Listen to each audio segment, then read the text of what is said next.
एक समय की बात है। देश की सीमा के किनारे बसे एक गांव पर कुछ आतंकवादियों ने कब्जा कर लिया और वहां लूटपाट मचा दी। सैनिकों को सूचना मिली तो वह तुरंत ही उनसे निपटने के लिए चल पड़े। बरसात का मौसम था, घनघोर वर्षा हो रही थी। इसके कारण छोटे छोटे ताल तलैया भी खूब विशालकाय नजर आ रहे थे। छोटी सी नदी भी उफान मारती हुई बह रही थी, जिसके कारण नदी पर बने पुल टूट गए थे। सैनिकों को वह नदी पार करनी थी, मगर पार कैसे करते?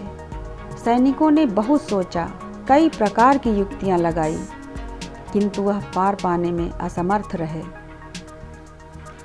सैनिकों ने देखा कि पास में एक झोपड़ी है, उससे सहायता मांगी जाए। सैनिक उस झोपड़ी में गए। वह झोपड़ी एक महिला की थी, जो दिन भर कार्य करती थी और अपनी झोपड़ी में रहती थी।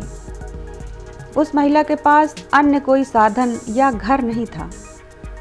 सैनिकों ने जब पूरी बात बताई कि आतंकवादी गांव पर कब्जा कर चुके हैं और हमें फौरन वहां पहुंचना है, इसके लिए यह नदी पार करने के लिए कुछ लकड़ियों की हमें आवश्यकता होगी, जिसके कारण हम नदी को पार कर पाएंगे। महिला ने पहले कुछ सोचा, फिर कहा कि मेरी झोपड़ी मैं दोबारा बना लूँगी।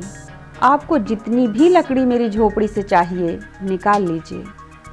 महिला की इस देशभक्ति से सैनिक गदगद हो गए और यथाशीघ्र ही एक नाव का निर्माण किया गया, जिससे सभी सैनिक नदी के पार उतर गए।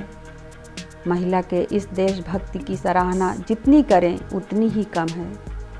सैनिक जल्दी ही उस गांव पर पहुंच गए जहां आतंकवादियों ने कब्जा किया हुआ था। सैनिकों ने काफ़ी देर की मशक्क़त के बाद आतंकवादियों को मार गिराया और कुछ भाग निकले।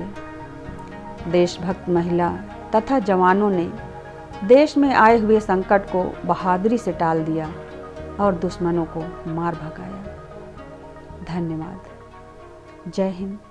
वंदे मातरम।